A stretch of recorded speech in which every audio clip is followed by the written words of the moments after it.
Hi everybody, this is Monique with Unique NOLA Tours. Just over 2 years ago, I shared a video about Bourbon Street that was part of our virtual tours we did during the COVID shutdown. And in that video, I said we just opened a shop on Toulouse and Bourbon. Problem why we haven't posted more, or I haven't posted more, is because of that shop. It took all my time, and the last thing that I could do was cut up the videos of the virtual tours to post more. Well, Chris, my partner, he's been nagging me about it lately. And so I decided I'm going to cut time out to do this, and I hope I can post more of them soon. The shop, I love. And it's been a lot of work to get it to where it is now. But I said I'd do this, and after 2 years, here we go. So 2 years later, I'm going to share some of the celebrity homes in the Garden District, 3 of them, for you to learn about. And I hope you enjoy it. Thank you for putting up with me. It touches me.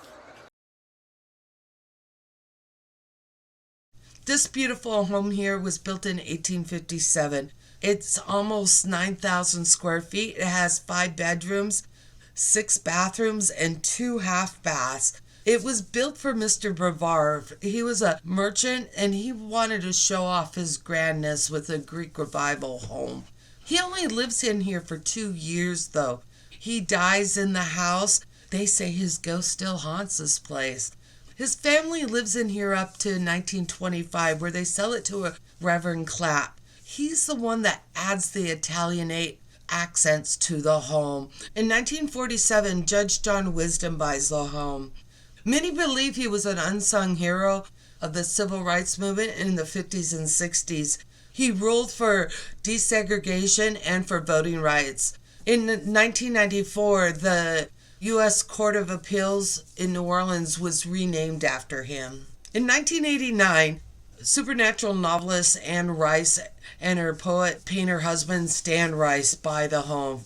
Their family moves into here. Unlike some of the other homes that Anne Rice bought in the city, she actually centers her series of books about the Mayfair witches around this house, especially the witching hour, where she describes many of the architectural details in the home in the book. One of the major things I want to show you about this house is the fence outside, the wrought iron. They have little cast iron rosettes on the fence, and many people say it looks like skulls, and that's why she bought the house. This unique wrought iron fence was actually designed by Freeman of Color, and you might notice how the rods interlink. This is a precursor to chain link fencing. They say fences build a better neighbor. These were put in for the neighbors was actually because along the river were slaughterhouses, and the animals often got loose and ran through the streets and would ruin people's yards, so the fences were put up. When Anne Rice lived here, the neighbors didn't like her. They didn't want this woman that wrote about vampires living in the neighborhood, and every chance they got, they would report her to the historic district for different violations. It got so bad, Anne Rice went and bought a hearse and parked it in front of her house where her fans could take pictures with it, kind of as a get back. In 2010, a private buyer buys the home for $2.3 million. The house is under major renovations at the moment. Well, let's go visit a famous neighbor of Anne Rice's. Next, we're visiting the Koch-Mays House. This beautiful home was built in 1878 for the French Ambassador James Eustis. It's a beautiful 7,544 square foot home. It has 5 bedrooms, 4.5 baths. And it's a Swiss Chalet right in the middle of New Orleans. So we'll call it an Orleans Chalet. These gables are staggered in 3 to let the sun come in all day long. One of the notable residents that lived here was Richard Koch. He was an architect. He helped restore many of the buildings in the French quarters in the 1950s. We're talking the Cabildo, the Pontabla Apartments, Ursuline Convent, and Madam John's legacy. The home was purchased in 2009 for $2.9 million. And ever since, the bushes along the fence have been growing really tall. The new owner would like some privacy. And that's Sandra Bullock. I personally haven't heard of any sightings of her at the home. There have been other people sighted there, though, like Matthew McConaughey and others. She loans out the house for friends that are visiting the Garden District. Well, let's move on to our next home. This next house, they like their bushes growing really tall too for some privacy. It's the Joseph Merrick Jones house. It was built after the Civil War. It's about 4,900 square feet. It has 5 bedrooms and 4 baths. In 1995, Trent Reznor from the Nine Inch Nails moves to New Orleans to get away from it all. He rents a house on Magazine Street.